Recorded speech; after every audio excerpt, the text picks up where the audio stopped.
ओम शांति। आज 24 जून 2025 मातेश जी के अनमोल मधुर महावाक्य। रिवाज है 1957।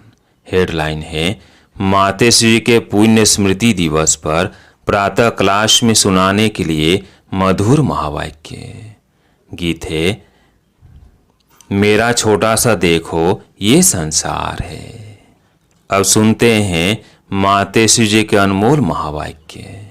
मम्मा ने कहा, यह गीत किस समय का गाया हुआ है, क्योंकि इस संगम समय ही हम ब्राह्मण कुल का ये छोटा सा संसार है। ये हमारा कौन सा परिवार है वो नंबरवार बतलाते हैं। हम परमपिता परमात्मा शिव के पुत्र हैं। ब्रह्मा सरस्वती की मुख्य संतान है और विष्णु शंकर हमारे ताया जी हैं और हम आपस में सभी भाई बहन ठहरे। यह अपना छोटा सा संसार, इनके आगे और संबंध रचा ही नहीं है। इसी समय का इतना ही संबंध कहेंगे। देखो हमारा संबंध कितना बड़ा अथॉरिटी से है। हमारा ग्रैंड पापा है शिव, उनका नाम कितना भारी है। वो सारी मनुष्य सृष्टि का बीज रूप है। सर्वात्माओं का कल्याणकारी होने कारण उनको कहा जाता है हर हर भोलानाथ शिव महादेव। वो सारी सृष्टि का दुख हरता सुख करता है। उस द्वारा हमें सुख शांति पवित्रता का बड़ा हक मिलता है। शांति में फिर कोई कर्म बंधन का हिसाब किताब नहीं रहता, परंतु यह दोनों वस्तु पवित्रता के आधार पर रखते हैं। जब तक पिता की परवरिश का पूर्ण वर्षा ले, पिता सर्टिफिकेट नहीं मिला है, तब तक वो वर्षा मिल नहीं सकता। देखो ब्रह्मा के ऊपर कितना बड़ा काम है। मलेच्छ 5 विकारों में मैली अपवित्र आत्माओं को गुल गुल बनाते हैं। जिस अलौकिक कार्य का अजूरा फिर सतयुग का पहला नंबर श्री कृष्ण पद मिलता है। अब देखो उस पिता के साथ तुम्हारा कैसा संबंध है, तो कितना बेफिक्र और खुश होना चाहिए। अब हर एक अपने दिल से पूछे, हम उनके पूर्ण रीति हो चुके हैं। सोचना चाहिए कि जब परमात्मा बाप आया है तो उनसे हम कंप्लीट वर्षा ले लेवे। स्टूडेंट का काम है संपूर्ण पुरुषार्थ कर स्कॉलरशिप लेना, तो हम पहला नंबर लॉटरी क्यों न विन करे, वो है विजय माला में पिरोया जाना। बाकी कोई है जो 2 लड्डू पकड़कर बैठे हैं, यहाँ का भी हद का सुख लूं और वहाँ भी बैकुंठ में कुछ न कुछ सुख ले लेंगे। ऐसे विचारवान को मध्यम और कनिष्ठ पुरुषार्थी कहेंगे, न कि सर्वोत्तम पुरुषार्थी। जब बाप देने में अनाकानी नहीं करता तो लेने वाले क्यों करते हैं। तब गुरु नानक ने कहा, परमात्मा तो दाता है, समर्थ है, मगर आत्माओं को लेने की भी ताकत नहीं। कहावत है, देदा दे लेंदा थक पावे, यानी देने वाला देता है लेकिन लेने वाले थक जाते हैं। आपके दिल में आता होगा, हम क्यों नहीं चाहेंगे कि हम भी यह पद पाए, परंतु देखो बाबा कितनी मेहनत करता है, फिर भी माया कितना विघ्न डालती है। क्यों? अब माया ने सारा सार निकाल दिया है, तभी परमात्मा आता है। उसमें सब रस समाया हुआ है, उनसे सभी संबंधों की रचना मिलती है। तभी तमयो माताश्च पिता आदि यह महिमा उस परमात्मा की गाई हुई है। तो बलिहारी इस समय की है। जैसा संबंध हुआ है तो परमात्मा के साथ इतना संपूर्ण संबंध जोड़ना है जो 21 जन्मों के लिए सुख प्राप्त हो जाए। यह पुरुषार्थ की सिद्धि। परंतु 21 जन्म का नाम सुन ठंडे मत पड़ जाना। ऐसे नहीं सोचना कि 21 जन्मों के लिए इतना इस समय पुरुषार्थ भी करे, फिर भी 21 जन्मों के बाद गिरना ही है तो सिद्धि क्या हुई। परंतु ड्रामा के अंदर आत्माओं की जितनी सर्वोत्तम सिद्धि मुकर्रर है वो तो मिलेगी ना। बाप आकर के हमें संपूर्ण स्टेज पर पहुंचा देता है, परंतु हम बच्चे बाबा को भूल जाते हैं तो जरूर गिरेंगे। इसमें बाप का कोई दोष नहीं है। अब कमी हुई तो हम बच्चों की। सतयुग त्रेता का सारा सुख इस जन्म के पुरुषार्थ पर आधार रखता है, तो क्यों न संपूर्ण पुरुषार्थ कर अपना सर्वोत्तम पाठ बजाए। क्यों न पुरुषार्थ कर वो वर्षा लेवे। पुरुषार्थ मनुष्य सदा सुख के लिए ही करता है, सुख दुख से न्यारे होने के लिए कोई पुरुषार्थ नहीं करता। वो तो ड्रामा के अंत में परमात्मा आए, सभी आत्माओं को सजा दे, पवित्र बनाए, पाठ से मुक्त करेंगे। यह तो परमात्मा का कार्य है। वो अपने मुकर्रर समय पर आप ही आकर बताता है। अब जब आत्माओं को फिर भी पाठ में आना ही पड़ेगा तो क्यों न सर्वोत्तम पाठ बजाए। मनुष्य सृष्टि को सुखदायी बनाने वाला बाप जानता है कि मनुष्य सृष्टि सुखदायी कैसे बनेगी। जब तक आत्माएं स्वच्छ नहीं बनी हैं तब तक संसार सुखदायी नहीं हो सकता है। इसलिए वो आकर के पहले पहले आत्माओं को ही स्वच्छ बनाते हैं। अभी आत्मा को इम्प्योरिटी अर्थात अस्वच्छता लगी है, पहले उस इम्प्योरिटी को निकालना है। फिर आत्मा के बल से हर चीज से उनकी तमो प्रधानता बदल करके सतो प्रधानता होगी, जिसको कहेंगे कि सभी गोल्डन एज में आ जाते हैं। तो यह तत्ववादी सब गोल्डन एजेड स्टेज में आ जाते हैं, परंतु पहले आत्मा की स्टेज बदलती है।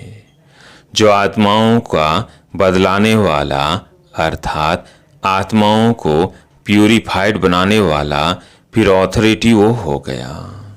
तुम देखते हो ना कि अभी दुनिया बदलती जा रही है। पहले तो अपने को बदलना है। जब हम अपने को बदलेंगे तब उसके आधार से दुनिया बदलेगी। अगर अभी तक हमारे में फर्क नहीं आया है, अपने को ही नहीं बदला है, तो फिर दुनिया कैसे बदलेगी। इसलिए अपनी जांच रोज करो। जैसे पोतामिल रखने वाले रात को अपना खाता देखते हैं ना कि आज क्या जमा हुआ, सब अपना हिसाब किताब रखते हैं। तो यह भी अपना पोतामिल रखना है कि सारे दिन में हमारा कितना फायदा रहा, कितना नुकसान रहा। अगर नुकसान में कुछ ज़्यादा गया तो फिर दूसरे दिन के लिए फिर खबरदार रहना है। इसी तरह से अपना अटेंशन रखने से फिर हम फायदे में जाते जाते अपनी जो पोजीशन है उसको पकड़ते चलेंगे। तैसी जांच रखते अपने को बदला हुआ महसूस करना चाहिए। ऐसे नहीं कि हम तो देवता बनेंगे, वो तो पीछे बनेंगे, अभी जैसे हैं वैसे ठीक हैं। नहीं, अभी से वो देवताई संस्कार बनाने हैं। अभी तक जो 5 विकारों के वह संस्कार चलते थे, अभी देखना है कि उन विकारों से हम छूटते जा रहे हैं।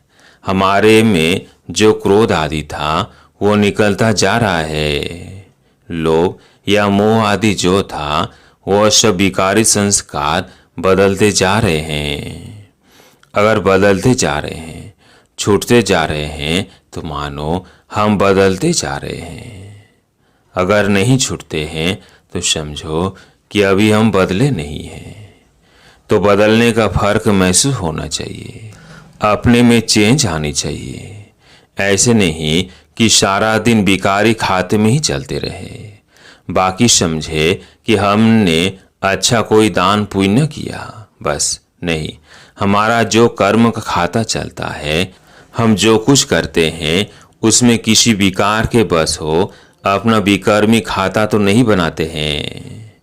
इसमें अपने आप को संभालना है, ये सारा पोता में रखना है और सोने से पहले 10 से 15 मिनट अपने को देखना चाहिए कि सारा दिन हमारा कैसे बीता। कई तो नोट भी करते हैं, क्योंकि पिछले पापों का जो सिर पर बोझ है उसे भी मिटाना है। उसके लिए बाप का फरमान है, मुझे याद करो। तो अभी हमने कितना समय याद में दिया, क्योंकि ये चार्ट रखने से दूसरे दिन के लिए सावधान रहेंगे। ऐसे सावधान रहते रहते फिर सावधान हो जाएंगे, फिर हमारे कर्म अच्छे रहते चलेंगे और फिर ऐसा कोई पाप नहीं होगा। तो पापों से ही तो बचना है ना। अच्छा, मीठी माँ का मीठे मीठे बच्चों प्रति याद, प्यार और गुड मॉर्निंग। संदेशी के तन द्वारा सरस्वती माँ से अव्यक्ति प्रभु का मिलन एवं संवाद। बेटी श्री राधे, देखो तेरे पास कौन आए पधारे हैं। कितनी बड़ी ताकत तुमसे बातचीत कर रही है। मेरे आने का राज से तुम खुद को भी जान सकती हो। आने वाले की पोजीशन के साथ खुद की पोजीशन अथवा पद को भी जान सकती हो। हे राधे बेटी, तुम मेरा जलवा देखना चाहती हो। मैं चाहूँ तो 1 सेकंड में विनाश करा सकता हूँ, परंतु करता नहीं हूँ, क्योंकि विराट फिल्म अनुसार जो जो कर्तव्य जिस जिस द्वारा जैसे प्ले होने हैं वो अवश्य प्ले होंगे। अव्यक्त प्रभु अनादि कायदे कानून को जानने वाला ही अनादि कायदों की पहचान आकर देता है।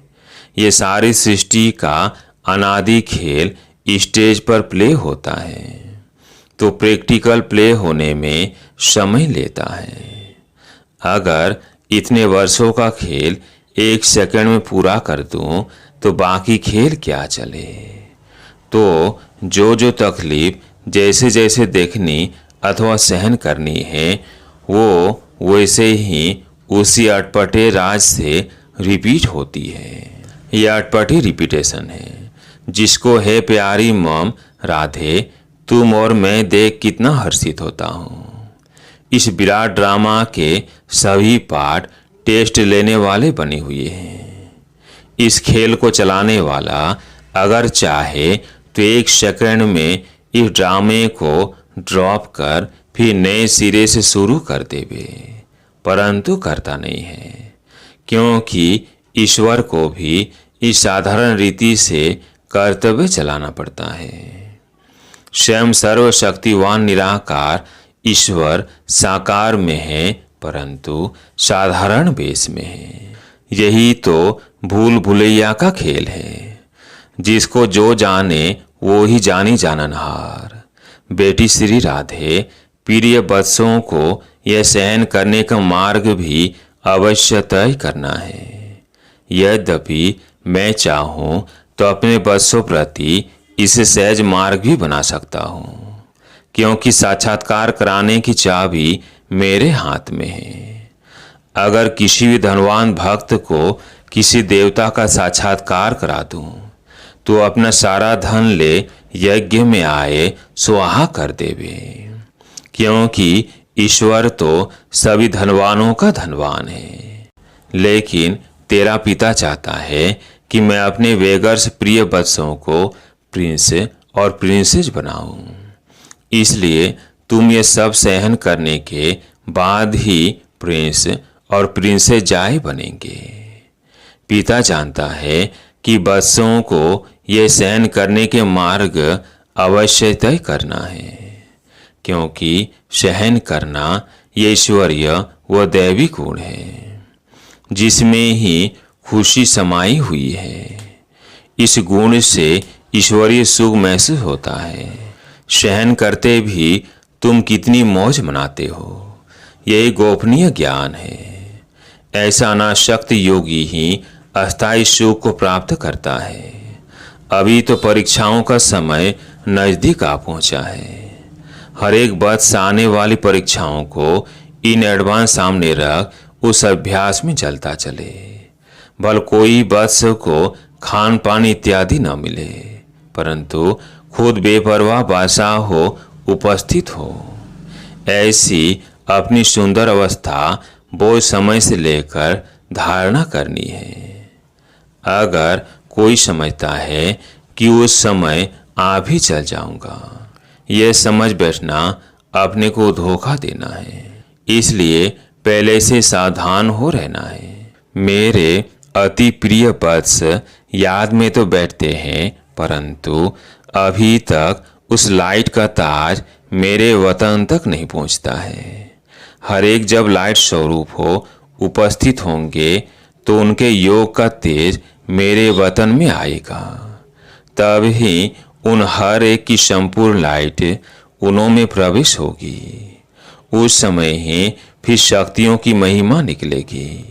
तो हर एक को अपने निश्चय में स्थिर रहना है। जो मैं भी अगर उतारूं तो भी उतर न सके। है शिरोमणि शक्ति राधे। शक्तियों को ज्ञान निष्ठा बल में और मुख से ज्ञान मुरली बजाने में तैयार रहना चाहिए। तुम्हें अपनी एक रस ईश्वरीय दृष्टि से हर एक को निहाल कर अपनी मधुर वाणी से पहचान देनी है कि मैं कौन हूँ और मेरा पिता कौन है। कैसे ब्रह्मा में भगवान प्रत्यक्ष हुआ है, जो इस अंत के समय डेविल वर्ल्ड को खलास कर अपने निज देश डीटी वर्ल्ड में ले जा रहा है।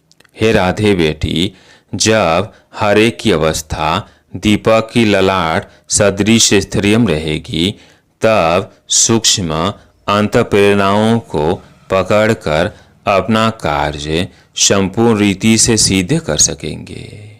जितने ज्ञान अनुसार अवस्था होगी, उतना ही प्रेरणाओं को पकड़ सकेंगे। जितना उस अवस्था में लगातार रहेंगे, उतना संपूर्ण प्रेरणाएं टच हो सकेंगी। ओहो बेटी राधे, मेरा स्वरूप तो देखो। क्या वत्स मेरे स्वरूप को नहीं देख सकते कि कैसे अखंड ज्योति तत्व से आकर मैं साक्षात प्रवेश हो आए बात करता हूँ। मेरे द्वारा ही यह सब साक्षात्कार होते हैं, क्योंकि मैं ही सभी का मूल समूह हूँ। देखो, प्रकृति के बीच चमकती है ज्ञान लाइट।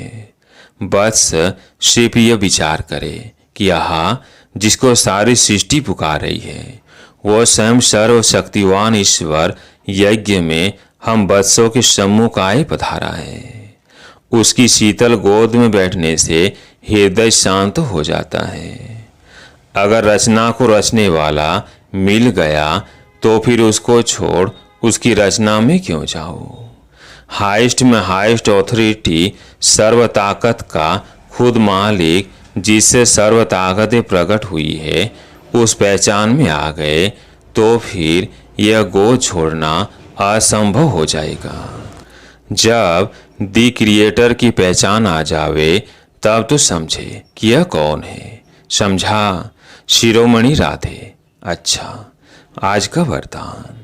सदा अत्यंत सुख के झूले में झूलने वाले संगम युग की सर्व अलौकिक प्राप्तियों संपन्न भव। सदा अत्यंत सुख के झूले में झूलने वाले संगम युग की सर्व अलौकिक प्राप्तियों से संपन्न भव। जो बच्चे अलौकिक प्राप्तियों से सदा संपन्न हैं, वो अत्यंत सुख के झूले में झूलते रहते हैं। जैसे जो लाडले बच्चे होते हैं, उनको झूले में झुलाते हैं, ऐसे सर्व प्राप्ति संपन्न ब्राह्मणों का झूला अत्यंत सुख का झूला है। इसी झूले में सदा झूलते रहो, कभी भी देहाभिमान में नहीं आना। जो झूले से उतरकर धरती पर पांव रखते हैं, वो मेले हो जाते हैं।